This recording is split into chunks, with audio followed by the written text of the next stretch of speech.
नमो अरिहन्ताणम् नमो सिद्धाणं नमो आयर्याणम् नमो अध्यायाणम् नमो लोये सवसाहुणम्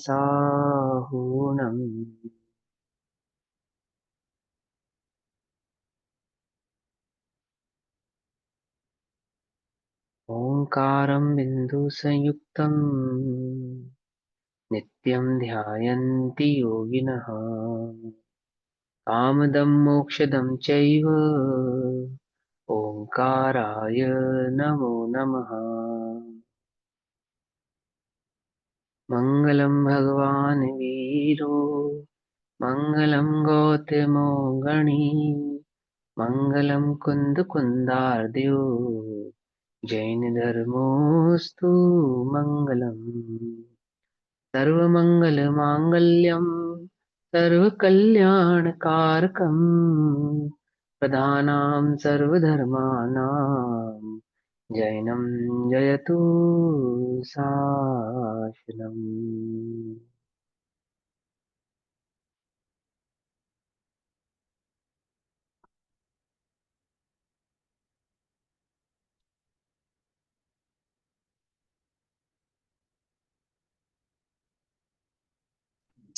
तज्जयति परं ज्योतिः समं समस्तरिन्तर्पर्यायः दर्पणतल इव सकला प्रतिफलित पदार्थमालिका यत्र।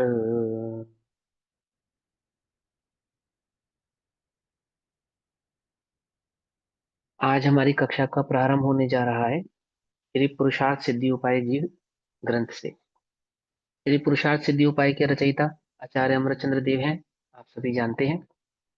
आचार्य अमरचंद्र देव जैसा नाम वैसा ही कार्य। अमरचंद्र, चंद्रमा के समान कांति, अमृत रूपी चंद्रमा के समान कांति जिनकी, अर्थात जिनकी वाणी में ऐसी शीतलता है जैसे चंद्रमा की अमी में, अर्थात चंद्रमा के द्वारा बरसने वाली कांति में होती है ना अमृत। अमृत अर्थात शीतलता, सुख देने वाली, शांति देने वाली। ऐसे ही अमृत चंद्राचार्य देव की जो वाणी है, लेखनी उसमें भी मोक्ष रूपी अमृत झलकता है, शांति झलकती है ना। आचार्य अमृत चंद्र देव ने 3 टीकाएं लिखी। समय जी पर टीका की, पंचस्तिकाय जी पर टीका की, है ना, और प्रवचन सार जी पर टीका की। इसके अलावा आचार्य अमृत चंद्र देव ने अपनी 3 मौलिक अलग से रचनाएं और की, जिसमें एक है पुरुषार्थ सिद्धि उपाय, जिसका आज हम पठन पाठन करेंगे।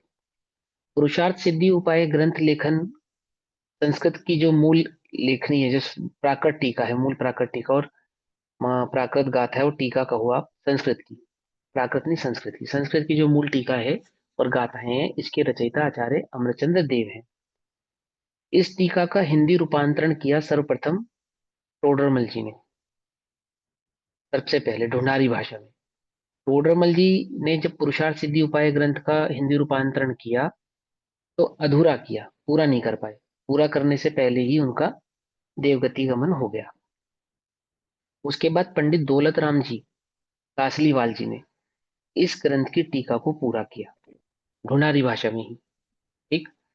फिर दौलत राम जी द्वारा टीका पूरी करने के बाद इसका जो आज की डेट में प्रचलित हिंदी है, जिसको हम कहते हैं आधुनिक हिंदी, ऐसी आधुनिक हिंदी भाषा में गंभीर चंद जी वैद्य जी ने, अध्यात्म के रसैया बहुत अच्छे विद्वान हुए, गंभीर चंद जी वैद्य जी ने इसको आधुनिक हिंदी में रूपांतरित किया, जो आज हम सबके समक्ष ये मौजूद है। 1000 साल पहले किसने लिखा?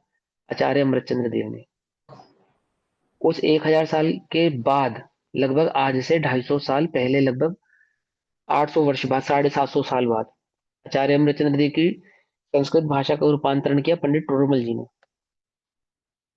तो भी पूरा नहीं हो पाया तो उसको पूरा किया पंडित दौलत राम जी कासलीवाल जी ने।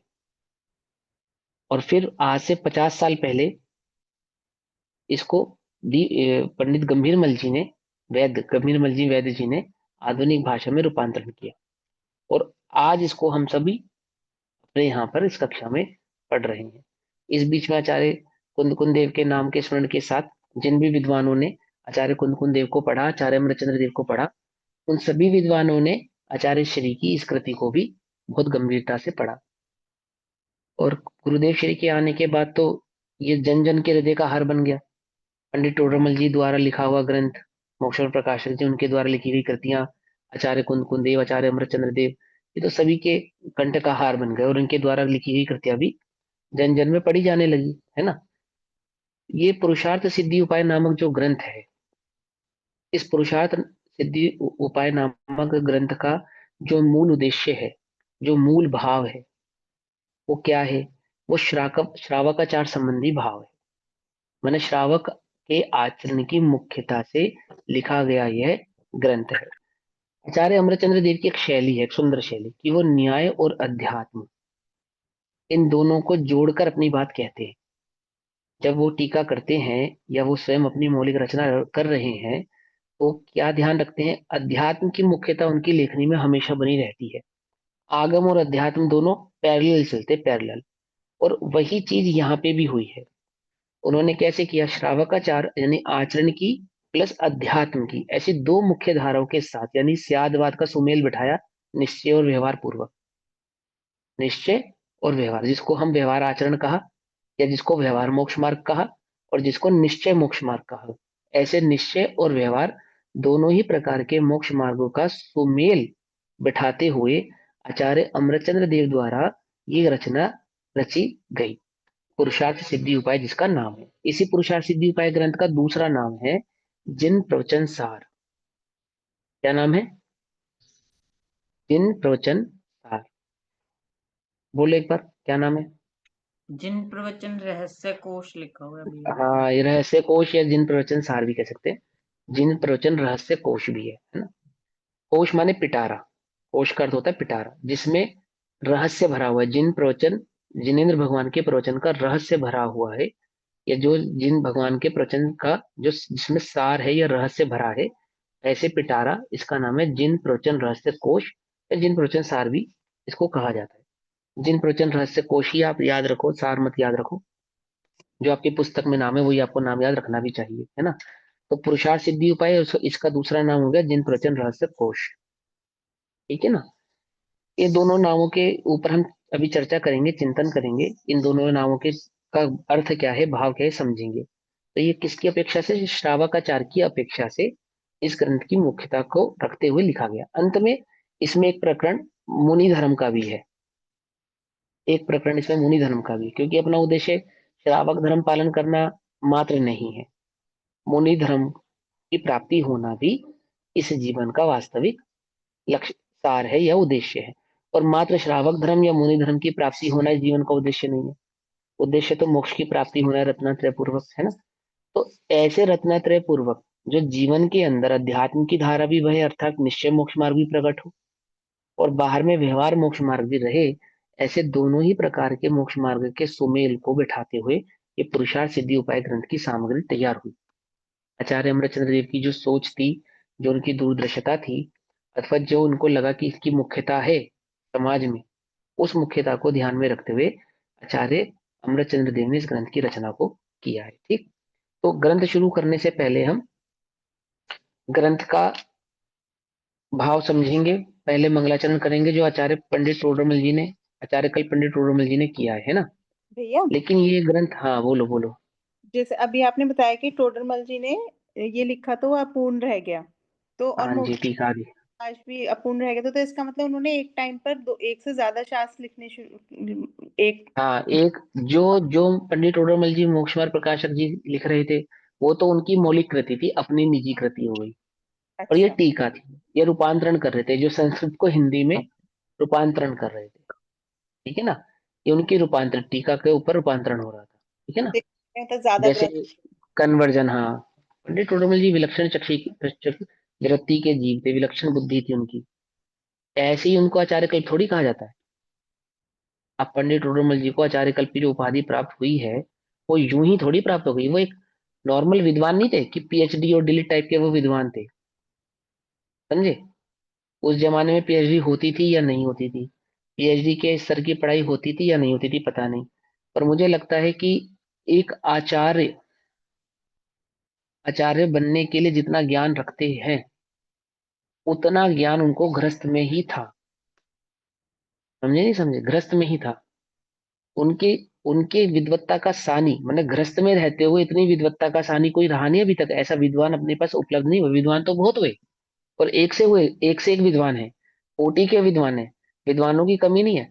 पर आप पंडित टोडरमल जी के थोड़े जीवन काल में जो कार्य उन्होंने किया है और जिस प्रकार के उन्होंने कार्य कर, जिस प्रकार की संदृष्टियां आदि उन्होंने धवला आदि पर लिखी हैं और जो कार्य वो करके गए हैं, वो एक आचार्य कोटि का जीव ही करने में समर्थ होता है। आचार्य कहने का मतलब वो आचार्य नहीं जिसको लोक में आचार्य की डिग्री प्राप्त है। आचार्य माने जिसको मोक्ष मार्ग में मूलाचार्य कहते हैं ना, जिनको आगमों का अच्छा पठन पाठन ज्ञान होता है, उपाध्याय से भी अधिक जो ज्ञान रखते हैं, ऐसे आचार्यों जैसी बुद्धि थी, विलक्षण बुद्धि उनकी, इसलिए उनको आचार्य कल्प ऐसा नाम मिला। ऐसे दो चार छह ग्रंथ हम लिख देवे, 100 ग्रंथ हम लिख देवे, समझे, ऐसे भी जीव को आचार्य नहीं कहते। ऐसी किसी विद्वान को आचार्य नाम प्राप्त नहीं होता। आचार्य कल्प, कल्प माने आचार्य के समान। आचार्य के समान, आचार्य क्यों नहीं कहा? यदि दीक्षित होते तो आचार्य भी होते, उसमें कोई बात ही नहीं है, है ना। इसका भी सम्मान रखा गया कि वो गृहस्थ हैं, उनको आचार्य नहीं कहे। लेकिन आचार्य कल्प आचार्य से कम भी नहीं था। ठीक है ना, बहुत तीव्र बुद्धि के वे जीव थे। अभी ये पुरुषार्थ सिद्धि उपाय के रचयिता आचार्य अमृतचंद्र देव, आचार्य कुंद कुंद देव के शिष्य, है ना। आचार्य अमृतचंद्र देव ने पुरुषार्थ सिद्धि उपाय में सबसे पहले जो मंगलाचरण का किया, पहले हम वो मंगलाचरण पढ़ेंगे। उसके बाद उसी मंगलाचरण के ऊपर जो पंडित टोडरमल जी ने किया, फिर हम वहां से पढ़ेंगे। ठीक है ना। ये पेज नंबर है 19, 20, 21, 21 से, ठीक है, पेज नंबर 21 से पढ़ेंगे। 21 बात पढ़नी है इसलिए 21 से पढ़ेंगे, समझे ना। हाँ, 21 से पढ़ेंगे, समझो क्या कहते हैं।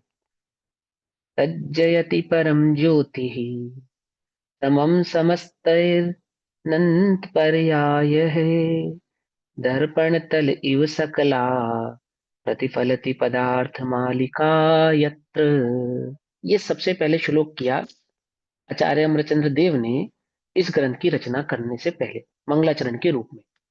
मंगलाचरण, मंगलाचरण क्यों किया जाता है? कि किसी भी कार्य की सफलता पूर्वक, किसी भी कार्य को सफलता पूर्वक अपने गंतव्य पे पहुंचाने के लिए हम अपने इष्ट को सर्वप्रथम नमस्कार करते हैं। ठीक, इस मंगलाचरण के अंदर एक दूसरे मंगलाचरण की झलक आपको नजर आएगी। याद समझ में आया कौन सा? एक और रतन श्रावका, शावकाचार्य। बहुत बढ़िया। एक और ग्रंथ है ना, रत्नाकरण शावकाचार, वो भी श्रावकाचार का ग्रंथ है। उस रत्नाकरण शावकाचार जी में जो मंगलाचरण किया गया आचार्य समदभद्र देव द्वारा, बिल्कुल उसी से मिलता जुलता या कहे डिक्टो ये मंगलाचरण आचार्य अमरचंद्र देव ने किया है। आचार्य समदभद्र कौन थे? आचार्य अमरचंद्र के बाद हुए हैं या अमरचंद्र से पहले हुए हैं? आचार्य अमरचंद्र देव से पहले हुए हैं। पहले हुए हैं। ठीक है। आचार्य कुंद कुंद देव से भी पहले हुए हैं आचार्य अमरचंद्र देव। ठीक, आचार्य अमरचंद्र देव की परिपाटी में हुए हैं आचार्य कुंद कुंद देव और आचार्य अमरचंद्र देव। यानी दादा गुरु के मंगलाचरण का एक प्रकार से उन्होंने क्या किया, अनुसरण किया। देखो क्या लिखा है इन्होंने। तज्जयति परम ज्योति समम समस्तैरनंत पर्याये, दर्पण तल इव सकला प्रतिफलति पदार्थ मालिका यत्र। और एक मंगलाचरण जो रत्नाकरण शावकाचार्य जी में, वो क्या हुआ? नमः श्री वर्धमानाय निर्धूम नमः श्री वर्धमानाय निर्धूत निर्धूम कलिलात्मने। कलिलात्मने लीलात्मक। सालोकानां त्रिलोकानां यद्विद्यादर्पणायते, है ना। उस मंगलाचरण का जो भावार्थ है वो क्या है? मैं ऐसे वर्धमान भगवान महावीर स्वामी को नमस्कार करता हूँ जिनके ज्ञान में समस्त लोकालोक झलकते हैं और जिनका ज्ञान समस्त प्रकार की कालिमाओं से दूर है। अर्थात द्रव्य गुण पर्याय का जो स्वरूप साक्षात झलकाने वाले हैं और सभी प्रकार के कालिमा अर्थात वीतराग भाव को प्रकट करने वाले हैं, और कालिमा यानी कि राग द्वेष से दूर है, परम वीतरागी है। ऐसे भगवान महावीर स्वामी को मैं नमस्कार करता हूँ। और यहाँ क्या कहा? यहाँ पे भगवान महावीर स्वामी को नमस्कार ना कर कर केवली को नमस्कार किया गया। किसी एक आमुख तीर्थंकर को नमस्कार ना करते हुए लोक के समस्त होने वाले, हो चुके और उपस्थित तीर्थंकरों को यहाँ पे नमस्कार किया गया है, ना कि मात्र तीर्थंकरों को, सिद्धों को भी।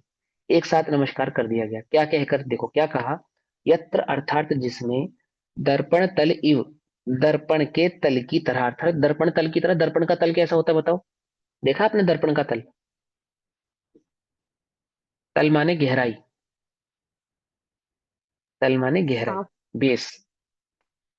क्या होता है कि एक झलक मात्र होता है बस, जो रिफ्लेक्शन है ना वही उसका तल है। जो दर्पण में रिफ्लेक्शन भाव है ना, रिफ्लेक्शन, वही उसका तल है। अर्थात जो भी झलक रहा है वो दर्पण के तल से ही झलक रहा है। पकड़ में ही बात, नहीं पकड़ में, है ना? उसकी गहराई कैसी है, रिफ्लेक्टिव है, झलकाने वाली है। तो क्या कहते हैं, जिसमें दर्पण तल इव, दर्पण के तल की तरह। जैसे दर्पण के तल में क्या है, एक झलकान, झलकन हो रहती है हमेशा। जो भी पदार्थ उसके समक्ष होगा उस पदार्थ को क्या करेगा, रिफ्लेक्ट करेगा, यानी उसमें झलक जाएगा तुरंत। ऐसा ही समस्त पदार्थ मालिका, अर्थात पदार्थों पदार्थों का समूह, पदार्थों का समूह अर्थात छह द्रव्य, ठीक है ना। समस्त निरंतर पर्याय समम, उन उन सभी द्रव्यों की अतीत, अनागत और वर्तमान काल की समस्त अनंत पर्यायों सहित। कैसे? उन सभी द्रव्यों की, द्रव्य माने द्रव्य कहने से उसके गुण भी उसमें गर्भित हो गए, ठीक है ना। समस्त द्रव्यों की, और समस्त द्रव्यों की अतीत, वर्तमान और भविष्य, अर्थात भूत भविष्य वर्तमान की सभी पर्याय, टोटल पर्याय, ए टू जेड पर्याय, है ना। समस्त अनंत पर्याय सहित प्रतिफलित अर्थात प्रतिबिंबित होता है। जैसे दर्पण में पदार्थ प्रतिबिंबित होता है, ऐसे ही जिनके ज्ञान में दर्पण के समान तीनों लोग प्रतिबिंबित होते हैं। और तीनों लोग कैसे प्रतिबिंबित होते हैं, समस्त द्रव्य गुण पर्याय सहित, और तीनों कालों की द्रव्य गुण पर्याय सहित भावना, भाव के साथ वे प्रतीत या प्रतिबिंबित होते हैं। तत् वह परम ज्योति ही, ऐसे सर्वोत्कृष्ट शुद्ध चेतना रूप प्रकाश, जयवंत वर्तो, अर्थात ऐसे केवल ज्ञान को प्रकट करने वाले भगवान जयवंत वर्तो, अर्थात मैं उनके उनको नमस्कार करता हूँ, उनके आगे नतमस्तक होता हूँ। आई बात समझ में? ऐसा ही मंगलाचरण क्या है वो, है ना, नमः श्री वर्धमान, मैं वर्धमान भगवान महावीर स्वामी को नमस्कार करता हूँ। इतना अंतर है उसके अंदर। निर्धूम कलिलात्मनि सालोका नाम त्रिलोका नाम यद विद्या दर्पणायते। ठीक, टीका, तत्परम ज्योति जयति, वह परम ज्योति सर्वोत्कृष्ट शुद्ध चेतना का प्रकाश जयवंत वर्तता है, वह कैसा है। अर्थात वह परम ज्योति, जो सर्वोत्कृष्ट परम ज्योति है, अर्थात ज्ञान की जो सर्वोत्कृष्ट इकाई है, केवल ज्ञान, ज्ञान की जो सर्वोत्कृष्ट स्थिति है, केवल ज्ञान, अर्थात ज्ञान का जो सर्वोत्कृष्ट निर्मलपना है, ऐसा वह केवल ज्ञान ऐसा है कि वह परम ज्योति, परम ज्योति अर्थात सर्वोत्कृष्ट चैतन्य भाव, सर्वोत्कृष्ट चैतन्य का ज्ञान भाव, केवल ज्ञान, सर्वोत्कृष्ट शुद्ध चेतना का प्रकाश, शुद्ध चेतना का प्रकाश अर्थात चैतन्य भाव को दर्शाने वाला, जयवंत वर्तता है, जयवंत वर्तता है अर्थात निरंतर वर्तता है, उसकी जय हो, हम उसको नमस्कार करते हैं। और विजय पताके की तरह वह प्रकाशित, जैसे सूर्य जयवंत वर्तता है, ऐसा वह प्रकाश जयवंत वर्तता है। कौन सा? वह केवल ज्ञान रूपी प्रकाश। वह कैसा है, यत्र सकला पदार्थ मालिका प्रतिफलिता, अर्थात जिस शुद्ध चेतना प्रकाश में, अर्थात जिस केवल्य ज्ञान रूपी प्रकाश में, और केवल ज्ञान किसका है, चेतना ने अर्थात आत्मा का है।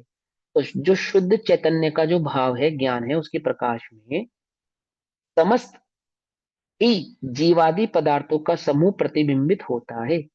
समस्त ही जीवादि पदार्थ था ना, जीव पुद्गल धर्म अधर्म आकाश काल, सभी जीवादि पदार्थ, समस्त छह पदार्थों का स्वरूप अर्थात द्रव्य गुण पर्याय सहित, ठीक है ना, समस्त ही जीवादि पदार्थों का समूह द्रव्य गुण पर्याय सहित प्रतिबिंबित होता है। और वह प्रतिबिंबित किस प्रकार से होता है, कि समस्त ही अनंत पर्याय समम, अर्थात अपने समस्त अनंत पर्यायों सहित प्रतिबिंबित होता है। सभी समस्त पर्यायों समित सहित, अर्थात भूत भविष्य वर्तमान की तीनों ही पर्यायों के साथ, एक साथ वह उस ज्ञान में परिलक्षित होता है, झलकता है, प्रतिबिंबित होता है। शुद्ध चेतना प्रकाश की कोई ऐसी ही महिमा है कि उसमें जितने भी पदार्थ हैं सभी अपने आकार सहित प्रतिभासमान होते हैं, अर्थात जानने में आते हैं। प्रतिभासमान, प्रतिभास शब्द याद है, चैतन्य चर्चा में आया प्रतिभास, तमेसार जी में भी शब्द आया प्रतिभास।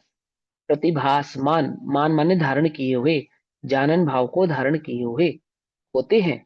और नव पदार्थों की जितनी भी भूत भविष्यत और वर्तमान पर्याय है। अब यहाँ पे 9 पदार्थ कहे हैं, तो यहाँ पे 9 पदार्थ की अपेक्षा से कहे हैं कि वो द्रव्य गुण पर्यायों के जो भाव है उस समय, अर्थात जीव अजीव आश्रबन संबंध योजना मोक्ष सहित जो जीव और पुद्गल की समस्त पर्याय है ना, भूत भविष्य वर्तमान सहित, और उसमें छहों द्रव्यों का जो भाव निहित अर्थात समाहित है एकजुटता के साथ, वह सभी भाव वे सब प्रतिबिंबित होते हैं।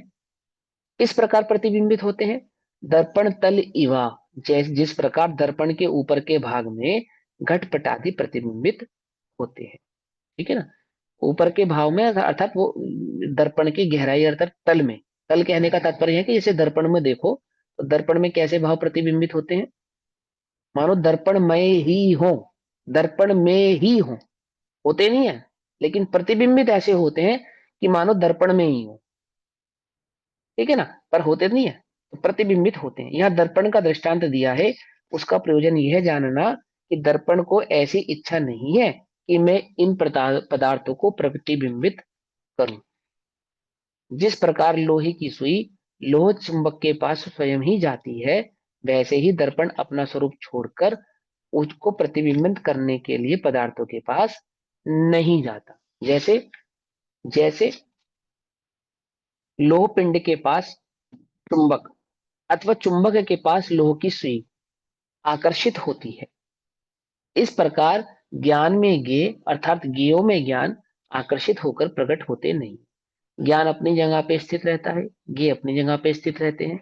ज्ञान ज्ञेय एक दूसरे की ओर आकर्षित नहीं होते, ज्ञान ज्ञेय एक दूसरे को अपनी ओर झुकाते नहीं है, खींचते नहीं है, तो भी दर्पण की भांति, मात्र दर्पण की भांति, बिना किसी इच्छा के, बिना किसी आकर्षण के और बिना किसी दबाव के क्या होता है, वो आपो आप ही दर्पण में झलकते हैं। ऐसे ही ज्ञान में लोकालोक आपो आप ही झलकते हैं। इस मंगलाचरण के ऊपर आचार्य कल पंडित टोडरमल जी ने जो मंगलाचरण किया, अब उस मंगलाचरण को हम पेज नंबर 19 पर पढ़ेंगे। ठीक, अब फ्रंट पेज खोलेंगे, पेज नंबर 19।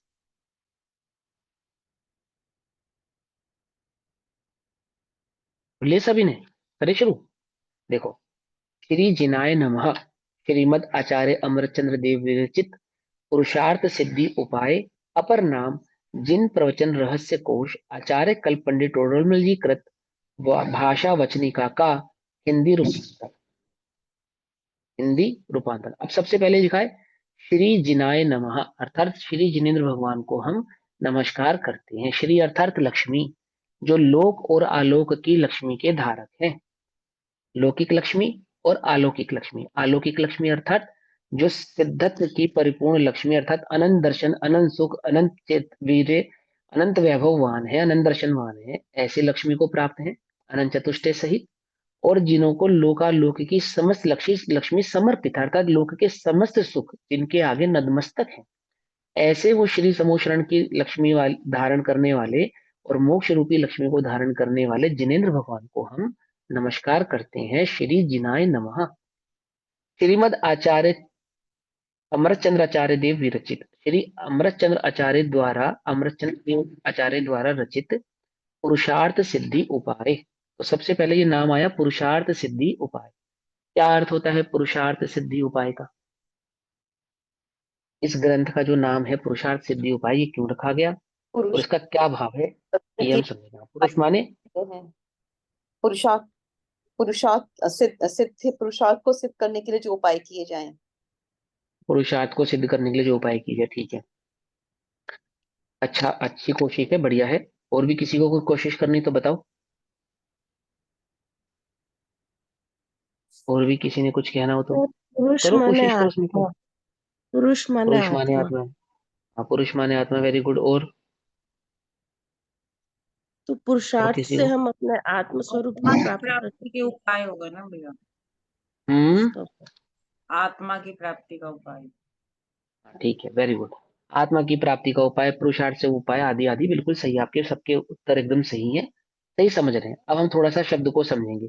पुरुष का अर्थ होता है द्रव्य या पदार्थ, ठीक है ना, क्योंकि आत्मा भी एक पदार्थ है, इसलिए उसको भी पुरुष कहते हैं। समय सारजी में छहों द्रव्यों को समय कहा, छहों द्रव्यों को पुरुष भी कहा। और छहों द्रव्यों को आत्मा भी कहा, लेकिन छहों द्रव्यों को जीव नहीं कहा। क्या कहा? फिर बोले, छहों द्रव्य क्या है? पुरुष हैं। छहों द्रव्य द्रव्य हैं। छहों द्रव्य समय है। और छहों द्रव्य आत्मा भी है। थोड़ा सा समझेंगे ना। द्रव्य किसको कहना? जो सदैव परिणमनशील रहता हो और परिणमनशील होता हुआ भी अपरिणामी रहता हो, उसे द्रव्य कहते हैं। अर्थात छह द्रव्य जिनमें द्रव्य गुण पर्याय का, जो द्रव्य गुण पर्याय का समूह हो, उसको द्रव्य कहते हैं। तो छह द्रव्य में द्रव्य गुण और पर्याय भाव रहता है, इसलिए छह द्रव्य द्रव्य कहलाते हैं। एक बात। दूसरी बात, छहों द्रव्यों को आत्मा कहा, अर्थात जो अपने से हो दूसरे से ना हो, जिनका अस्तित्व अपने से तो हो पर से ना हो, उसे आत्मा कहते हैं। तो छह द्रव्यों का अस्तित्व अपने से है और छहों ही द्रव्यों का अस्तित्व दूसरे से नहीं है, इसलिए छहों द्रव्य क्या हो गए? आत्मा हो गए। ठीक। अब छहों द्रव्यों को पुरुष भी कहा। पुरुष का अर्थ क्या होता है? अर्थात जो द्रव्य अपनी सत्ता से, अपने स्वभाव से सामर्थ्यवान हो, जो जो वस्तु अपने से सामर्थ्यवान हो, अर्थात जिसको अपना कार्य करने के लिए पर की आवश्यकता ना हो, उसे पुरुष कहते हैं। तो छह द्रव्य कैसे हैं? कि जिन्हें अपना कार्य करने के लिए अन्य किसी की आवश्यकता नहीं है, इसलिए छह द्रव्य क्या हो गए? पुरुष हो गए। लेकिन छह द्रव्य जीव नहीं है। क्यों नहीं है छह द्रव्य जीव? क्योंकि जिसमें जीवत्व हो, चैतन्य हो, जो जीता हो, उसे जीव कहते हैं। और छह द्रव्यों में जीव द्रव्य ही ऐसा है जो जीव है, चैतन्य है, जीता है, इसलिए उसको जीव कहते हैं। अध्यात्म में जो भी बात कही जाती है या मोक्ष मार्ग में जो भी बात कही जाती है, वो जीव की मुख्यता से ही कही जाती है। क्यों? क्योंकि मोक्ष जीव को ही प्राप्त होता है। संसार से मुक्ति जीव को ही प्राप्त होती है। सुख दुख जीव को ही होता है। इसलिए जीव की मुख्यता के कारण जीव को पुरुष भी कहते हैं और जीव को ही आत्मा भी कहते हैं। अन्य द्रव्य को आत्मा या पुरुष कह के इसलिए नहीं बुलाते। है तो अन्य द्रव्य भी पुरुष और आत्मा, लेकिन क्योंकि मुख्यता जीव की है, इसलिए जीव द्रव्य को ही वहां पे पुरुष भी कहा और जीव द्रव्य को ही वहां पर आत्मा भी कहा। आगे बात समझ में? कोई कंफ्यूजन तो नहीं है? सिंपल है ना एकदम। तो यहाँ पे सबसे पहला शब्द है पुरुष। पुरुष माने द्रव्य। पुरुष का अर्थ है यहाँ पे द्रव्य। और दूसरा शब्द है अर्थ। अर्थ का मतलब प्रयोजन। अर्थात प्रयोजन, द्रव्यों में जो प्रयोजनवान है। छहों द्रव्यों में प्रयोजनवान कौन सा द्रव्य है? हैं? छहों पदार्थ, सातों ही पदार्थों में, अर्थात नौ ही पदार्थों में जो प्रयोजनवान है, अर्थवान है, प्रयोजनवान है, वो कौन सा द्रव्य है? कौन सा पदार्थ है? वो जीव द्रव्य या जीव पदार्थ है। जो प्रयोजनवान पदार्थ है या प्रयोजनवान द्रव्य है वो जीव है। तो पुरुषार्थ अर्थात प्रयोजनवान द्रव्य की पुरुष अर्थ, अर्थ माने प्रयोजनवान, पुरुष माने द्रव्य, प्रयोजनवान द्रव्य की सिद्धि अर्थात प्राप्ति का उपाय पुरुषार्थ सिद्धि उपाय। पकड़ में ही बात। प्रयोजनवान द्रव्य की प्राप्ति का जो उपाय है वह हम यहाँ आपको बताएंगे। किसके माध्यम से? पुरुषार्थ सिद्धि उपाय के माध्यम से। पदार्थों में जो प्रयोजनवान हो अथवा द्रव्य में जो प्रयोजनवान है, ऐसे प्रयोजनवान द्रव्य अथवा पदार्थ की सिद्धि अर्थात प्राप्ति का उपाय, तो क्या हो गया? पुरुषार्थ सिद्धि उपाय। आई बात समझ में? और दूसरा नाम क्या है इसका? पर नाम जिन प्रवचन रहस्य कोश। जिनेन्द्र भगवान के प्रवचनों का क्या रहस्य है? ये उनके प्रवचन का यही तो रहस्य है। प्रवचन माने, प्रवचन शब्द का अर्थ क्या होता है? जिनका शब्द तो जिन्होंने इंद्रियों को जीता हो, उसे जिन कहना। और प्रवचन, प्रवचन अर्थ का, प्रवचन शब्द का क्या अर्थ होता है? उत्कृष्ट। हाँ, उत्कृष्ट। प्रकृष्ट या उत्कृष्ट, उत्कृष्ट से भी एक अपर फॉर्म है जिसका नाम है प्रकृष्ट। प्रकृष्ट वचन सो प्रवचन। प्रकृष्ट वचन कौन से होते हैं? उत्कृष्ट वचन कौन से होते हैं? जो तत्काल सुख देवे उसको तो उत्कृष्ट वचन कहते हैं, ठीक। और जो अनंत काल तक सुख देवे उसे प्रकृष्ट वचन कहते हैं। क्या कहा? समझ में आई बात? नहीं समझ में? लोक में जो आपको तत्काल सुखी कर दे जो वचन, उत्कृष्ट वचन है। हित मित प्रिय वचन उत्कृष्ट वचन है।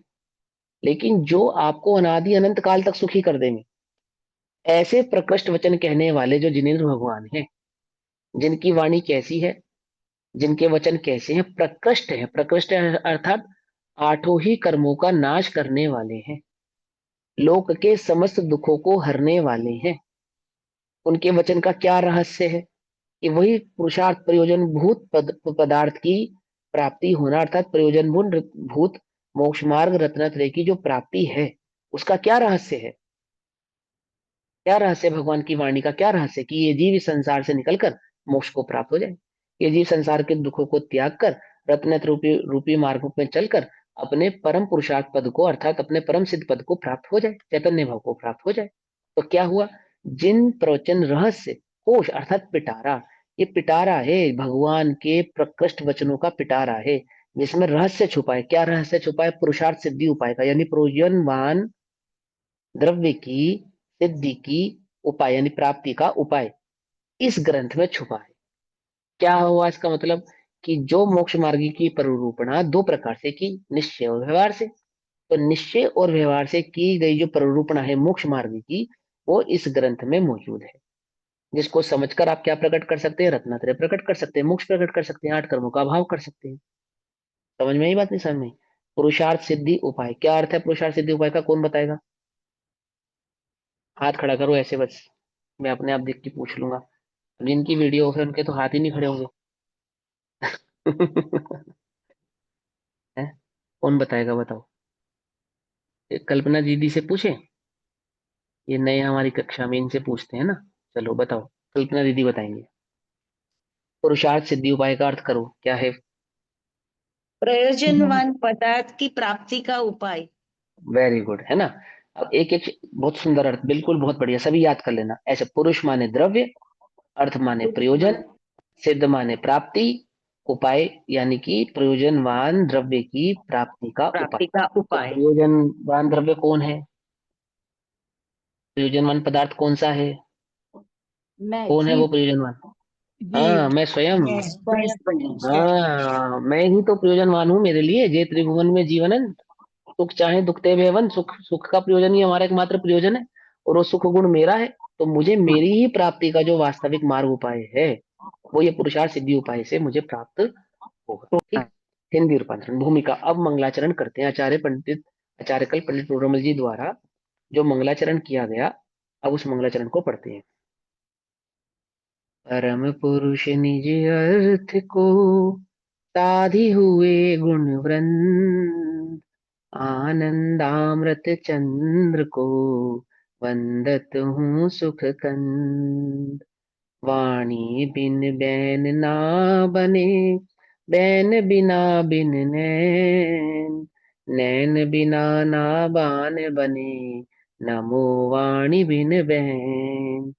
गुरु उर भावे आप पर, तारक वारक पाप, सुर गुरु गावे आप पर, हारक वाच कलाप। मैं नमो नगन जैन जन, ज्ञान ध्यान धन लीन, मौन मान बिन दान धन, ऐन हीन तन छीन। ये चार छंद आचार्य कल्प पंडित टोडरमल जी ने लिखे। क्या अर्थ है इसका? भावार्थ समझेंगे, है ना? जो परम पुरुष निज सुख स्वरूप प्रयोजन को साध कर, क्या है? परम पुरुष निज अर्थ को, परम पुरुष अर्थात परम पुरुष यानी जीव, छह द्रव्य पुरुष, और उसमें जो परम पुरुष हुआ वो जीव हो गया। ठीक है ना? परम पुरुष माने छह द्रव्यों में जो परम है, तो वो जीव द्रव्य है। तो परम पुरुष निज अर्थ को, अपने प्रयोजन को साधी हुए गुणवंत, जो परम पुरुष अपने प्रयोजन को साधी हुए हैं, साधे हुए अर्थात प्राप्त किए हुए हैं, जिन्होंने अपने प्रयोजनभूत तत्व को प्राप्त किया है। कौन है वे जिन्होंने अपने प्रयोजनभूत तत्व को प्राप्त किया है? ऐसे सिद्ध भगवान है, ऐसे अरिहंत भगवान है, ऐसे आचार्य भगवंत हैं, ऐसे उपाध्याय भगवंत हैं, और ऐसे साधु भगवंत हैं, ऐसे पंच परमेष्टि हैं, जिन्होंने अपने प्रयोजनभूत तत्व को प्राप्त किया है ना? तो क्या लिखा उन्होंने? जो परम पुरुष निज सुख स्वरूप प्रयोजन को साध कर अर्थात प्राप्त कर कर, ठीक, शुद्ध गुण समूह रूप हुए। शुद्ध गुण समूह रूप प्राप्त हुए मतलब जो उन्होंने शुद्ध गुणों को प्रकट किया है, अपने शुद्ध गुणों का भाव प्रकट किया है, अर्थात जिन्होंने सम्यक दर्शन, सम्यक ज्ञान और सम्यक चारित्र रूपी गुणों को प्रकट किया है। एक उन आनंदामृत चंद्र को, अब देखो इसमें दो बातें आ गई। आनंदामृत चंद्र में आचार्य अमृतचंद्र देव का भी नमस्कार हो गया, और आनंद अमृत चंद्र में किसका? समस्त आनंद से अमृत रूपी आनंद का पान करने वाले सभी भगवान भी आ गए, तो जिनेन्द्र देव को भी आ गया, है ना। मैं जो द्रव्य दृष्टि से सुख कंद हूं वह वंदना करता हूं, अर्थात मैं जो सुख का कंद हूं, सुख का कंद अर्थात जो मैं सुख का पिंड हूं, अर्थात जो मैं सुख का धारक हूं, भाव हूं, उनको क्या करता हूं? नमस्कार करता हूं, अर्थात अपने आत्म भाव से ही उनको नमस्कार करता हूं। उन्होंने अपनी आत्मा को प्रकट किया है ना, 6 द्रव्यों में प्रयोजनभूत तत्व को जिन्होंने साधा है, तो 6 द्रव्यों में प्रयोजनभूत अर्थात अपने निज शुद्धात्म तत्व को जिन्होंने प्राप्त किया है, ऐसे उन श्री भगवंतों को मैं अपने शुद्धात्मा से ही नमस्कार करता हूँ। समझ में बात? पवित्र वस्तु को छूने के लिए हाथ कैसे चाहिए? पवित्र या अपवित्र? पवित्र चाहिए, है ना। पवित्र वस्तु को छूने के लिए हाथ पवित्र होने चाहिए। पवित्र भगवान के गुणानुवाद करने के लिए वाणी भी पवित्र होनी चाहिए, मुख भी पवित्र होना चाहिए। पवित्र वस्तु को धारण करने के लिए पात्र भी पवित्र होना चाहिए। ऐसे ही पवित्र भगवंतों को नमस्कार करने के लिए जो नमस्कार करता है वो क्या होना चाहिए? वो भी पवित्र होना चाहिए। तो शुद्धात्मा को प्रकट करने वाले उन भगवंतों को मैं नमस्कार भी अपने शुद्धात्म तत्व से ही करता हूं। समझे नहीं समझे, है ना। ऐसा वाणी बिना वचन नहीं हो सकते हैं। क्या नहीं हो सकते? वाणी बिन बैन ना बने। वाणी के बिना शब्द कैसे निकलेंगे? बोलो, गूंगे के शब्द हो सकते हैं? गूंगे के तो कोई शब्द नहीं होते।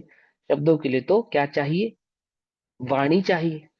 तो वाणी बिन बैन ना बने, और बैन बिना बिन नैन, नैन माने मार्ग। क्या कहते हैं देखो, कि वाणी बिना वचन नहीं हो सकते और वचन बिना नयों का कथन सत्य नहीं है ना। अगर अगर वचन के द्वारा उस मार्ग को नहीं कहा जाएगा, नयों के मार्ग को नहीं कहा जाएगा, तो वह समझ में भी नहीं आएगा, सत्य ही नहीं होगा। तो क्या कहते हैं? वाणी बिन वचन नहीं बने, और वचनों के बिना नयों का कथन सत्य नहीं हो सकता। वचन के बिना हम सत्य को नहीं कह सकते, मार्ग को नहीं बतला सकते, है ना। और नयों के कथन बिना वस्तु स्वरूप का वर्णन करने वाली स्याद्वाद रूपी वाणी भी नहीं बन सकती। पकड़ में बात? अगर नए नहीं होंगे तो स्याद्वाद का वचन भी नहीं बनेगा। नए हैं, विविध नए कल्लोल विमलाहा, विविध नए कल्लोल विमलाहा, है ना। भगवान की वाणी कैसी है? विविध प्रकार के नयों से कल्लोल यानी कि तरंगों से बनी हुई एक जल धारा है। क्योंकि जिस वाणी में नए, जैसे जिस पानी में तरंग नहीं होंगी, लहर नहीं होंगी, वो पानी कैसा होगा? अशुद्ध होगा।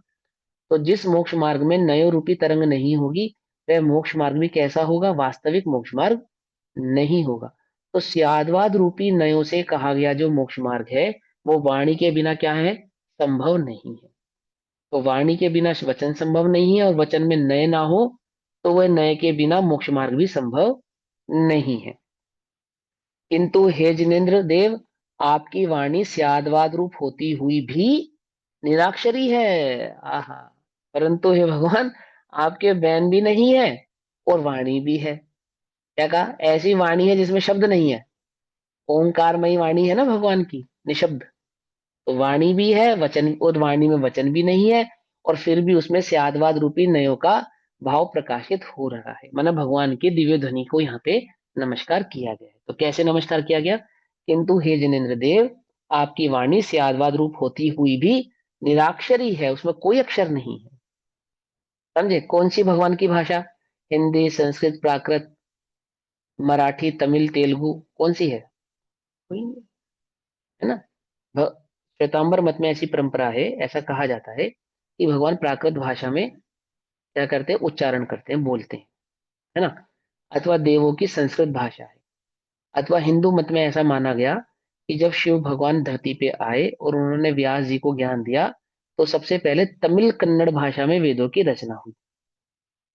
समझे? तमिल तमिल कन्नड़ सबसे पहली अक्षर जो भाषा भगवान ने रची, वो तमिल भाषा की कन्नड़ लिपि, ऐसा हिंदुओं में मान्यता है।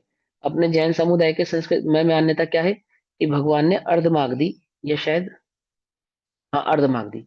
अर्धमागधी प्राकृत की रचना भगवान के द्वारा भगवान जो शब्द बोलते हैं और अर्धमागधी रचना व शब्दों में भगवान की दिव्य ध्वनि खिलती है। बौद्धों का कथन है कि पाली प्राकृत में जो है ना बुद्ध भगवान ने उपदेश दिया। और वास्तविक बात यह है कि भगवान की जो वाणी है वो कैसी है कि उसका कोई अक्षर निरक्षरी है, वह कोई भाषा नहीं है, वह ध्वनि है। कैसी है? उस ध्वनि में एक दिव्यता है। क्या दिव्यता है? कि जो उसे सुनता है उसकी स्वयं के भाषा ज्ञान के संदर्भ में ही उसे वह सुनाई देने लगती है। ऐसी उस वाणी में दिव्यता है। ऐसा होने पर भी उसमें कोई अक्षर नहीं है, और कोई अक्षर होने नहीं होने पर भी वो स्यादवादमयी है। पकड़ में बात नहीं? पकड़ में कि हम स्यादवाद भाव को बिना अक्षर के कैसे कहेंगे, बिना वाणी के कैसे कहेंगे? वाणी के बिना अक्षर नहीं, अक्षर के बिना स्यादवाद की बात नहीं। परंतु हे भगवान, आपकी अलौकिक वाणी कैसी है जिसमें अक्षर भी नहीं है, स्यादवाद भी है और भव्य जीवों को मोक्ष मार्ग को प्रकाशित करने वाली भी है। तो कहते हैं, हे जिनेन्द्र देव, आपकी वाणी स्यादवाद रूपी होती हुई भी निरक्षरी है और मैं उसको नमस्कार करता हूँ। क्या कहते हैं? वाणी बिन बैन ना बने, बैन बिना बिन नैन, नैन माने नए रूपी मार्ग, नैन बिना ना बान बने, नमो वाणी बिन बैन। मैं उस वाणी को नमस्कार करता हूँ जो बिना शब्दों के नयों को उल्लसित यानी प्रकाशित करने वाली है। आगे, सुर गुरु, तो बृहस्पति, बृहस्पति गुरु का अपर नाम है। गुरु के ही दूसरे नाम को बृहस्पति भी कहते हैं, ठीक है। वहां पे बृहस्पति ग्रह वाला बृहस्पति नहीं है, ठीक है। उस ग्रह का नाम बृहस्पति जानते हो क्यों है? बृहस्पति ग्रह का नाम बृहस्पति क्यों है? मालूम है? नहीं मालूम है? गुरु कहते हैं उसको, बृहस्पति का अपर नाम होता है गुरु। गुरु का मतलब होता है बड़ा। सभी जो जितने भी ग्रह हैं ना, सभी ग्रहों में सबसे बड़ा ग्रह है वो, इसलिए उसका नाम गुरु या बृहस्पति है। पकड़ में है? जो 9 जुपिटर। ग्रह हैं, 9, हाँ, जुपिटर 9 ग्रहों में सबसे बड़ा ग्रह है वो, और सबसे बड़ा ग्रह है इसलिए उसका नाम गुरु या बृहस्पति है। लोक में सबसे बड़ा गुरु कौन है? गुरु गोविंद दोनों खड़े, काके लागू पाए, बलिहारी गुरु आपकी गोविंदियो बजाए। समझे नहीं समझे? बड़ा कौन है? कि परम गुरु सबसे बड़े हैं। परम गुरु कौन होते हैं? पता है? अरिहंत भगवान परम गुरु होते हैं, जो मोक्ष मार्ग को बतलाने वाले होते हैं। जय जय नाथ परम गुरु हो, ठीक है। परम गुरु, तो गुरु को पहले नमस्कार किया। गुरु यानी कि अरिहंत भगवान, है ना। तो क्या कहते हैं? सुर गुरु। सुर गुरु, सुर माने राजा, सुर माने राजा। किसका सुर? चाहे लोक का सुर हो, लोक का सुर हो अर्थात जो मनुष्य गति के जो राजा हैं, चाहे देव गति के जो राजा हैं, जो देवों में श्रेष्ठ है, जो मनुष्य में श्रेष्ठ है, अथवा जो त्रियंचों का राजा है, सिंह, शेर, जो त्रियंचों में राजा है। मतलब लोक में जितने भी राजा हैं उन सबके भी जो गुरु हैं, लोक में जितने भी बड़े हैं ना गुरु हैं, उनके भी जो गुरु हैं सुर गुरु। पकड़ में बात? मात्र देवों के गुरु नहीं, सभी गुरुओं के भी जो गुरु हैं। अरिहंत परमात्मा कैसे है? परम गुरु है। परम गुरु है मतलब सुर गुरु है। सुर गुरु है मतलब अरिहंत सिद्ध सूरी। सूरी माने, सूरी माने आचार्य। आचार्य आचार्य हाँ, है ना। ने आचार्यों के भी जो गुरु हैं, अरिहंत साधुओं के गुरु कौन होते हैं? आचार्य। उपाध्यायों के गुरु कौन होते हैं? आचार्य। और आचार्य के भी जो गुरु हैं कौन है वे? परम गुरु। परम गुरु यानी अरिहंत भगवान। पकड़ में ही? पकड़ में नहीं? यही बात है। लोक में जो बड़ा है अर्थात गुरु है, लोक में जिसको भी गुरु संज्ञा प्राप्त है, उनके भी जो गुरु हैं सुर गुरु। सुर गुरु अर्थात बृहस्पति, अपने और दूसरों के मन को हरने वाले, अपने अपने अपने मन को भी जिन्होंने हर लिया है, अर्थात जिन जो अपने मनातीत हो गए हैं, इंद्रियातीत हो गए हैं, मनातीत हो गए हैं, जिन्होंने अपने मन पर भी विजय पाई है और अन्य जीवों के मन पर भी जिन्होंने विजय पाई है, जिन्होंने अपने और दूसरों के मन को हरने वाले वचनों द्वारा अपना और पर का कल्याण करने वाले एवं पापों का नाश करने वाले जिन गुरुओं की स्तुति करते हैं, वे गुरु मेरे हृदय में वास करें, है ना। जो अपना और पर का कल्याण करने वाले हैं, एवं पापों का नाश करने वाले, है ना। जिन, जिन नहीं जिन, जिन माने जिनेन्द्र, एक जिन गुरुओं की स्तुति करते हैं, वे गुरु मेरे हृदय में वास करें अर्थात प्रवेश करें। ये स्तुति कर रहे, क्या कहते हैं, गुरु उर भावे आप पर, तारक वारक पाप, पाप से तारने वाले हैं, पाप को हरने वाले हैं। गुरु गुरु गावे आप पर, तारक वाच कलाप। आगे, वे मेरे हृदय में वास करें। मैं जिन मुद्रा धारक, उन जिनेन्द्र देव भगवान की मुद्रा को धारण करने वाले, कौन है वे, नगन दिगंबर मुनिराज, ठीक है ना। जिनेन्द्र भगवान की मुद्रा को धारण करने वाले कौन है, दिगंबर मुनिराज।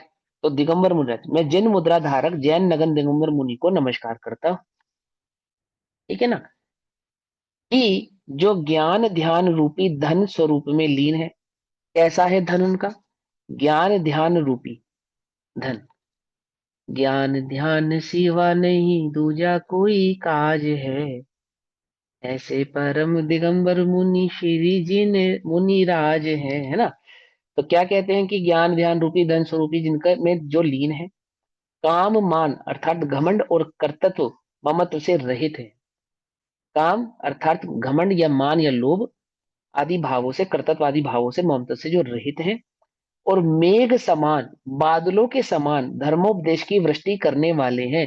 जैसे बादल वर्षा की वृष्टि करते हैं, ऐसे वे धर्म के उपदेश की वृष्टि यानी कि उपदेश देने वाले धर्म रूपी धर्म शब्दों की वर्षा करने वाले हैं। पाप रहित और क्षीण कषाय हैं। कैसे हैं, महाव्रती है अर्थात पाप रहित है, और क्षीण कषाय हैं अर्थात कषाय भी रहित हैं, अथवा सूक्ष्म कषाय भाव वाले हैं, या यूं कहें कि अम, संजुलन कषाय के धारक हैं, ऐसा भी कह सकते हैं, है ना। क्षीण कषाय संजुलन कषाय का भी एक अपर नाम है, ठीक। तो क्षीण कषाय हैं अर्थात बहुत मंद कषाय वाले हैं, संजुलन कषाय वाले हैं अर्थात कषायों पे विजय पाने वाले हैं, ऐसा। क्षीण कषाय हैं अर्थात कषाय और काया क्षीण है। क्षीण है मतलब कमजोर है। क्या कमजोर है उनकी, काया कमजोर है, कषाय कमजोर है। वे कमजोर नहीं है, समझे, वे कमजोर नहीं है। क्या कमजोर है, काया कमजोर है और कषाय कमजोर है। वे तो मजबूत है, परम है ना। तथा ज्ञान स्वरूप में अत्यंत पुष्ट हैं। कहाँ मजबूत है, ज्ञान स्वभाव में पुष्ट है, देह में और कषाय में क्षीण है। ऐसे उन गुरुओं को मैं क्या करता हूँ, नमस्कार करता हूँ। मैं नमो नगन जैन जन, ज्ञान ध्यान धन ली, मैन मैन मान बिन दान धन, ऐनहीन तन छीण, है ना। इस प्रकार उनका तन और कषाय कैसे हैं, क्षीण है अर्थात कमजोर है। इस प्रकार इस मंगलाचरण में नमस्कार किया गया। किस किस को नमस्कार किया गया, सबसे पहले तो जिनेन्द्र भगवान को नमस्कार किया गया, पहली लाइन में, तो पहले दो छंद में। फिर दूसरे छंद में उनकी वाणी को यानी कि जनवाणी को नमस्कार किया गया। फिर तीसरे छंद में आचार्य भगवंतों को नमस्कार किया गया। और फिर चौथे छंद में श्री गुरु परम दिगंबर मुनिराजों को नमस्कार किया गया। इस प्रकार चार जीवों को चार भावों से इस मंगलाचरण के अंदर आचार्य कल पंडित ओडोमल जी द्वारा नमस्कार किया गया। ज्ञान स्वरूप में अत्यंत पुष्ट है।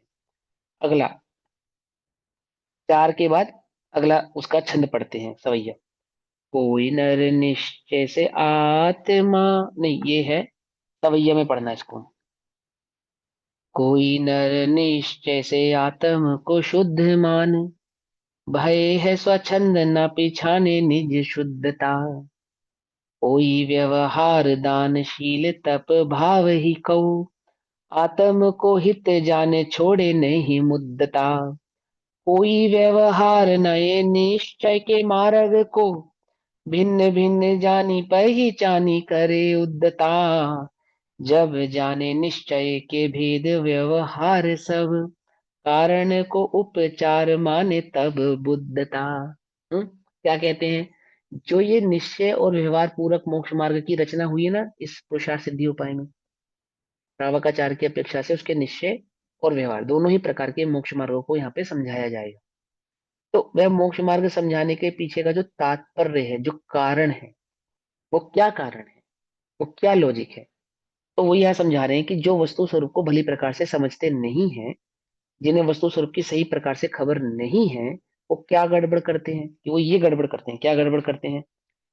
कोई नर निश्चय से आत्म को शुद्ध मान, कि कोई तो क्या होता है, निश्चयभाषी हो जाता है, मैं तो शुद्ध हूं, मैं तो शुद्ध हूं, अपने अशुद्ध भाव को तो देखता ही नहीं, पर्याय की अशुद्धता को तो समझता ही नहीं, अपने को वर्तमान में ही सिद्ध समान समझ लेता है ना, कि मैं तो भगवान हूँ, अभी का अभी मैं भगवान हूँ, ऐसा मान लेता है। कोई नर निश्चय से आत्म को शुद्ध मान, फिर क्या करता है?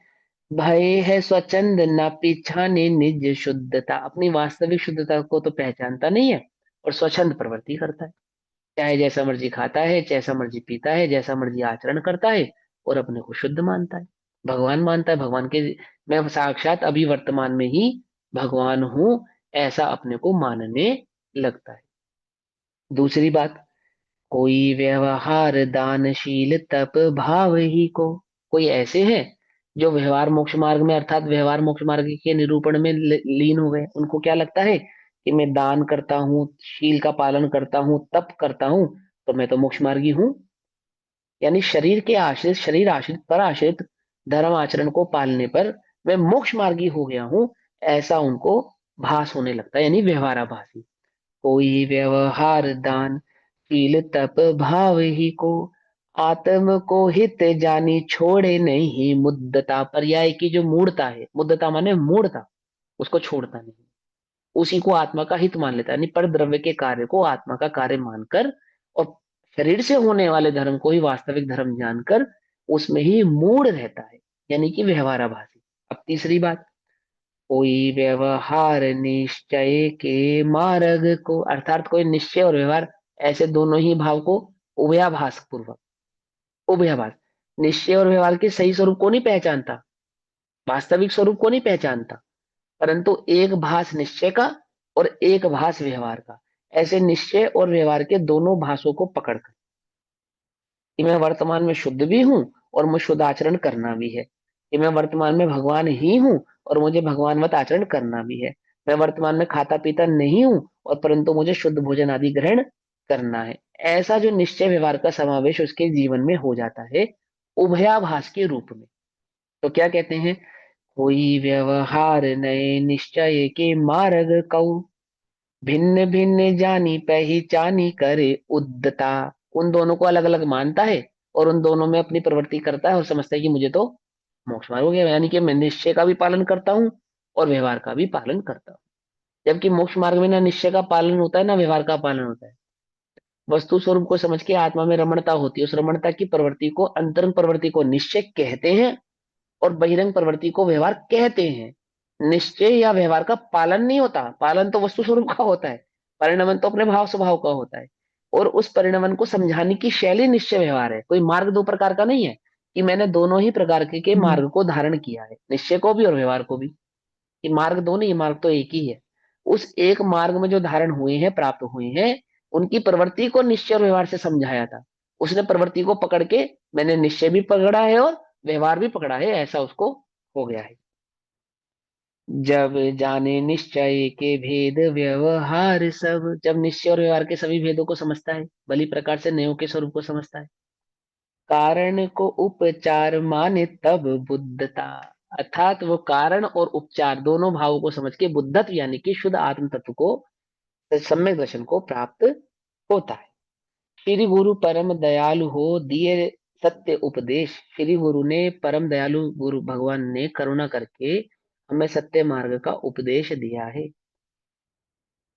श्री गुरु परम दयालु हो दिया सत्य उपदेश, ज्ञानी माने जानकर ठानत मूढ़ कलेश, ज्ञानी तो उसके भाव को अच्छे से समझकर पुरुषार्थ पूर्वक, परीक्षा पूर्वक जानकर समझकर धारण करता है, और जो मूढ़ है वो क्या करता है, वो बस हाँ ठीक है कहा है ऐसे ही मानकर कलेश को प्राप्त होता है, अर्थात बिना स्वरूप को जाने उनको मानकर भी कलेश को ही प्राप्त होता है। अब ग्रंथकर्ता श्री अमलाचंद्राचार्य देव मंगलाचरण के निमित्त अपने इष्ट देव को स्मरण करके इस जीव का प्रयोजन सिद्ध करने के में कारणभूत, देखो नाम का अर्थ आ गया इसमें, पुरुषार्थ सिद्धि उपाय नामक जो ग्रंथ का नाम है ना, उसका अर्थ आ गया यहाँ पे।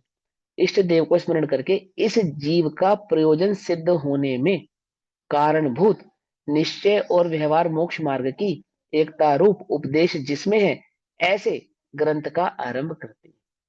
प्रयोजनभूत तत्व की प्राप्ति का उपाय जिसमें है, अर्थात प्रयोजनभूत तत्व की प्राप्ति निश्चय व्यवहार परक वस्तु स्वरूप को समझ के ही की जा सकती है ना।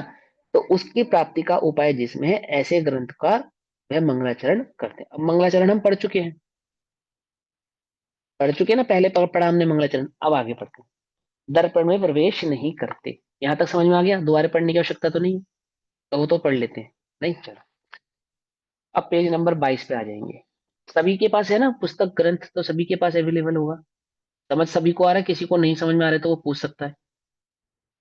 मुश्किल तो नहीं लग रहा, मैं बहुत फास्ट फास्ट तो नहीं चल रहा है? हाँ, चलो ठीक है, अगर हो तो बता देना भैया, थोड़ा और स्लो चलेंगे। जैसे कोई पुरुष किसी दूसरे पुरुष के से कहे कि हमारा यह काम करो ही करो, है ना, जैसे नौकर से मालिक कहे कि मेरा तुम्हें ये काम करना ही पड़ेगा, अथवा कोई मित्र अपने मित्र से हक पूर्वक कहे कि तुझे मेरा ये कार्य करना ही पड़ेगा, समझे ना। तो जैसे कोई पुरुष किसी दूसरे पुरुष से कहे कि मेरा ये काम करो ही करो, क्या ज्ञान ज्ञेयों को ऐसे ही जानता है कि ज्ञान को ज्ञेय जानने ही पड़ेंगे और ज्ञेयों को ज्ञान में आना ही पड़ेगा? बोलो, क्या ऐसा ही संबंध है? ये तो जबरदस्ती की बात हो गई, क्योंकि हम ज्ञेय हैं तो तुम्हें हे ज्ञान तुम्हारा काम है हमें झलकाओ, और क्योंकि ज्ञान कहे हे ज्ञेय मैं ज्ञान हूं, मेरा काम है तुम्हें झलकाना, तो मैं तुम्हें झलकाऊंगा ही, मेरी दृष्टि से तुम बच के जा नहीं सकते। पकड़ में आई बात, नहीं पकड़ में आई? ऐसा गुरु शिष्य तो भाव थोड़ी है इन दोनों के बीच में, ऐसे इन दोनों के बीच में मालिक नौकर का काम थोड़ी है कि एक उसमें डोमिनेट करने वाला है और एक डोमिनेट होने वाला है, ऐसा नहीं है ज्ञान के संबंध, ऐसा नहीं है, ठीक है ना। नमस्कार किसमें किया था? मंगलाचरण में। लिंक टूटा तो नहीं ना? मंगलाचरण का लिंक भूले तो नहीं ना? क्या किया था? नमस्कार किया था, किसको किया था? उस ज्ञान के धारक भगवान को नमस्कार किया था, जिसके ज्ञान में समस्त लोकालोक द्रव्य गुण पर्याय सहित परिलक्षित होते हैं और तीनों कालों की पर्याय एक साथ परिलक्षित होती है, अर्थात झलक। वह ज्ञान कैसा है कि जैसे चुंबक और लोहे में एक दूसरे के प्रति आकर्षण है, ऐसा दर्पण और ज्ञेय के प्रति आकर्षण नहीं। उसका उदाहरण देते हुए क्या कहा? जैसे कोई पुरुष किसी दूसरे पुरुष से कहे कि हमारा यह काम करो ही करो, वैसे वे पदार्थ अपने को प्रतिबिंबित करवाने के लिए दर्पण से प्रार्थना भी नहीं करते कि हे ज्ञान तुम हमें झलकाओ ही झलकाओ, हे ज्ञान तुम हमें जानो ही जानो। ऐसा नहीं है, ये तो सहज संबंध है। ज्ञान सहज जानन रूप है और ये सहज जानने में आने योग्य रूप है। यहाँ पे लोह और चुंबक जैसा भाव नहीं है, ठीक है ना। सहज ही ऐसा संबंध है कि जैसे उन पदार्थों का आकार होता है, आकार माने जैसा उन पदार्थों का आकार होता है, आकार माने जानने में आने योग्य स्वरूप। हाँ हाँ स्वरूप, वेरी गुड। आकार माने स्वरूप, जैसा उनका स्वरूप होता है। जैसे सुगंध जानने में आती है तो सुगंध का आकार कैसा है, कि जो सुगंध का स्वरूप है वो सुगंध का आकार है। जैसे स्वाद जानने में आता है तो जैसे स्वाद का स्वरूप है तो वो जानने में आता है। आई नहीं बात समझ में? ये बात इसलिए मैं बार बार समझाता हूँ जहाँ पे ये बात आती है कि जब हम सुनते हैं आकार, तो हमें आकार सुनने में कोई ऐसी चीज नजर आती है जिसकी कोई आकृति हो, अर्थात जिसका कोई स्ट्रक्चर हो, है ना, जिसका कोई डायमेंशन हो, स्क्वायर हो रेक्टेंगुलर हो आदि आदि, ऐसे कोई डायमेंशन ऐसा नहीं। वहां आकार का मतलब होता है उस वस्तु का भाव या उस वस्तु का स्वरूप। जैसे ज्ञान का भाव और ज्ञान का स्वरूप, तो उसको कहेंगे ज्ञानाकार। ऐसे ही जो पदार्थ का भाव है और पर पदार्थ का स्वरूप है उसको क्या कहेंगे? ज्ञेय आकार। जैसे धर्म द्रव्य का आकार कैसा होगा, बताओ?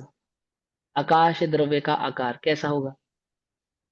है ना, धार्मिक। सोचने वाली बात है ना। अवधानात्व हाँ, धर्म द्रव्य का धार्मिक नहीं, धर्म द्रव्य जो गमन करने में निमित्त हो, है ना, उस द्रव्य की बात कर रहे हैं ना।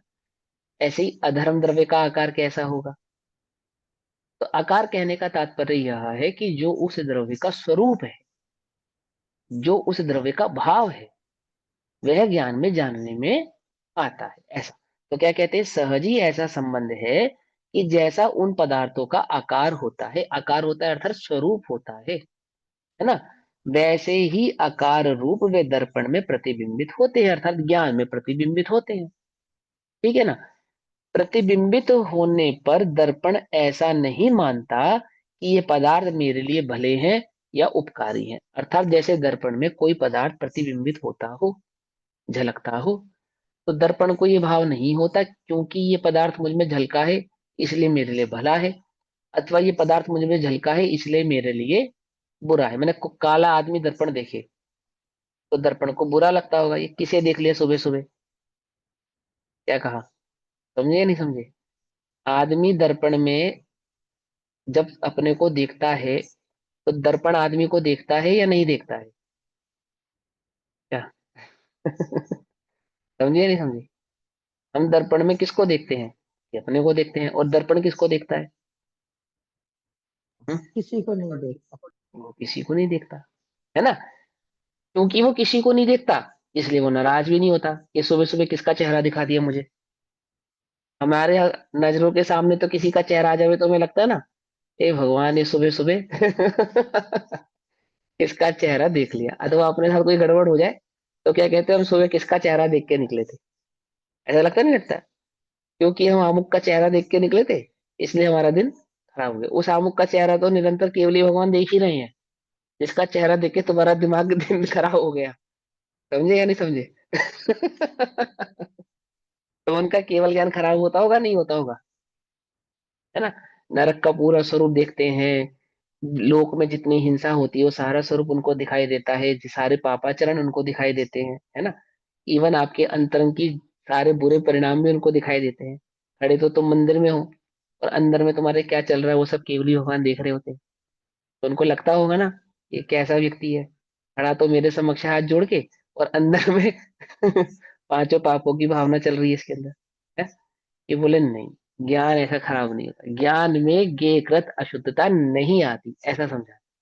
जैसे आंख गटर को देखे, गंदगी को देखे तो आंख गंदी नहीं होती, ऐसे ही ज्ञान ज्ञेय को देखे तो ज्ञान में ज्ञेयकृत अशुद्धता नहीं आती। जिस प्रकार दर्पण के समक्ष काला गोरा पीला नीला कैसा भी पदार्थ रखा जाए, अच्छा बुरा कैसा भी पदार्थ रखा जाए, परंतु दर्पण के भीतर या दर्पण को तो उस पदार्थ से कोई प्रभावित करता नहीं आता। दर्पण में तो कोई प्रभाव ना, इस प्रकार का प्रभावित भाव नहीं आता, यह है ये मेरे समक्ष क्या रख दिया, बदबूदार रख दिया अथवा सुगंधित रख दिया। दर्पण तो देखता ही होगा ना कुरूप चेहरे को खूबसूरत बनता हुआ, क्या समझे नहीं समझे। कुरूप चेहरे को खूबसूरत बनता हुआ दर्पण देखता है या नहीं देखता है, दर्पण तो देखता है ना। फिर वो दर्पण मन ही मन क्या सोचता होगा, ये छलिया जगत को तो छल सकते हैं पर मुझे कैसे छलेंगे, मुझे तो पता है ना कि का क्या से क्या हुआ है, क्या था, मैंने इस चेहरे के पीछे कौन सा चेहरा छिपा है, तो मुझे भली प्रकार से पता है। पर वो अप्रभावी, उसे कोई फर्क नहीं पड़ता। जैसा दर्पण ऐसा वीतरागियों का ज्ञान दर्पण के समान, ज्ञान तो है उसमें, दर्पण तो जड़ है, लेकिन वीतरागता का भाव है, अर्थात किसी के प्रति राग द्वेष का परिणाम उसमें नहीं है। तो क्या कहते हैं, सहज ही ऐसा संबंध है, जैसे उन पदार्थों का आकार होता है वैसा ही आकार रूप वे दर्पण में प्रतिबिंबित होते हैं। और प्रतिबिंबित होते होने पर भी दर्पण ऐसा नहीं मानता कि ये पदार्थ मेरे लिए भले हैं, उपकारी हैं, राग करने योग्य हैं, अथवा बुरे हैं, द्वेष करने योग्य हैं, अपकारी हैं। वे तो सभी पदार्थों के प्रति समान भाव से परिवर्तन करता है, सभी पदार्थों को समान भाव से परिलक्षित करता है, परिवर्तन करता है अर्थात प्रतिबिंबित करता है, दिखलाता है। सहज ही उसमें जैसा पदार्थ है वैसा का वैसा दिखाई देता है ना। भगवान का केवल ज्ञान, भगवान महावीर स्वामी का समोचरण, और समोचरण में मुख्य श्रोता कौन कौन, अरे बोलो जल्दी से। हाँ, राजा श्रेणी। और भगवान के उस मुख्य श्रोता का भाव झलक रहा है भगवान के ज्ञान में कि ये मेरे समोचरण का जो मुख्य श्रोता है ये कहाँ जाने वाला है, कहाँ जाने वाला है, नरक। आहा, और भगवान का वीतरागी ज्ञान। देखो कैसा वीतरागी ज्ञान है। नरकगामी उस राजा श्रेणी को प्रथम श्रोता, मुख्य श्रोता के रूप में समूह शरण में खड़ा है, और भगवान क्या बतला रहे हैं, उसके सम्यक दर्शन का ज्ञान भी भगवान के ज्ञान में झलक रहा है, उसके तीर्थंकर बनने का ज्ञान भी भगवान के ज्ञान में झलक रहा है, और इस समोषण के बाद यानी इस भव के बाद आगामी भव में नरक जाने वाला है, ये भी भगवान के ज्ञान में झलक रहा है। और भगवान एकदम अप्रभावी है, एकदम सहज है। समझे या नहीं समझे? तुम्हारे जो हस्बैंड है उन्हें सम्यक दर्शन प्रकट हो सकता है या नहीं? अथवा जो तुम्हारी वाइफ है उसे सम्यक दर्शन हो सकता है या नहीं? क्या लगता है आपको? कि भैया किसी को भी हो सकता है, लेकिन इनको हो रहा तो थोड़ा मुश्किल है। क्यों? आप नहीं जानते, हम जानते हैं। क्या जानते हो, ये बोलो। जितना केवल जानते हैं उतना जान पाते होंगे। भगवान जानते ही है मेरा प्रथम श्रोता अगले ही भाव में नरक जाने वाला है। क्या कहा? कुछ बात समझ में आती नहीं? क्या वीतरागता है वो, क्या गजब ज्ञान की क्या महिमा है। क्या कहते हैं? वह तो सब पदार्थों के प्रति समान भाव से प्रवर्तन करता है। वो ज्ञान जिसकी इतनी महिमा है, किसका है वो ज्ञान? भगवान का है। अभी यहाँ प्रवर्तमान है, ऐसा ही वह सहज ज्ञान है, ऐसा परम ज्ञान है, सब कुछ जानता है और अप्रभावी है। भैया वो समझे या नहीं कहते हैं समझे? ना, पूजा में आता है ना कि प्रतिबिंबित पूरी गेयावली पर चिन्मयता हम्म। को आँच नहीं। अब ये किस पूजा की लाइन है मुझे याद नहीं आ रही, पर हाँ मैंने कहीं युगल पढ़ी जी। तो है। हाँ, ये युगल जी की वैसे। पूजा की। अच्छा। हाँ। प्रतिबिंबित पूरी गेयावली। हाँ, पर प्रतिबिंबित पूरी गेयावली। पर चिन्मयता को आँच नहीं। हाँ, पर चिन्मयता को आज नहीं। बाबूजी लिख सकते हैं ये बात तो। पर चिन्मयता को आँच नहीं, आँच नहीं अर्थात चिन्मयता प्रभावित नहीं होती, वह चैतन्य हाँ, भावना कोई पूजा है वहां युगल जी? प्रभावित होती नहीं है। शिव पूजा और देवशास गुरु के अलावा भी कोई पूजा है? आंटी जी बताएंगे। ये मेरे ख्याल से सिद्ध पूजा की ही दोहे हाँ की कोई लाइन हाँ, होगी। मेरे ख्याल से सिद्ध नहीं, पूजा में ही। शिव पूजा उनमें हाँ नहीं है, मैं सिद्ध तो रोज पढ़ती हूँ। नहीं है। नहीं है, अब चलो कोई बात नहीं, सुनो। ध्यान नहीं आ रहा, भारेली जी की होगी या युगल जी की होगी, ऐसे एकदम ध्यान नहीं आ हाँ रहा। चलो सुनो अब। तो पदार्थों के प्रति समान भाव से प्रवर्तन करता है, अर्थात पदार्थों के प्रति समान भाव से, जैसे दर्पण पदार्थों में राग द्वेष किए बिना ही उनको झलकाता है, ऐसे ही वह केवल ज्ञान भी कैसा है, वह ज्ञान स्वभाव भी कैसा है, वह ज्ञान स्वरूप भी कैसा है। मात्र केवल ज्ञान की बात नहीं, वास्तविक जो ज्ञान है वो भी ज्ञेयों को प्रतिबिंबित करता हुआ ज्ञेयाकार रूप होता नहीं है, अर्थात ज्ञेयों से प्रभावित होता नहीं है, अर्थात ज्ञेयकृत अशुद्धता उस ज्ञान में प्रवेश करती नहीं है। और केवल ज्ञानी तो परम वितराग भाव है, उसकी अपेक्षा से देखें, अगर यहाँ पे हम ज्ञान स्वभाव की दृष्टि ना करें, तो भगवान का ज्ञान कैसा है कि परम वितरागता का धारण होने के कारण लोकालोक झलकने पर भी वह लोकालोक से प्रभावित होता नहीं, वीतराग भाव के साथ सहज भाव से वह प्रतिबिंबित लोकालोक को करता है। ऐसे ज्ञान स्वभाव की महिमा है, ऐसे केवल ज्ञान को हम नमस्कार करते हैं। अभी समय पूरा हुआ, बाकी की चर्चा हम कल करेंगे। तब तक के लिए सभी को जय जिनेन्द्र। ओम नमः सिद्धेभ्य।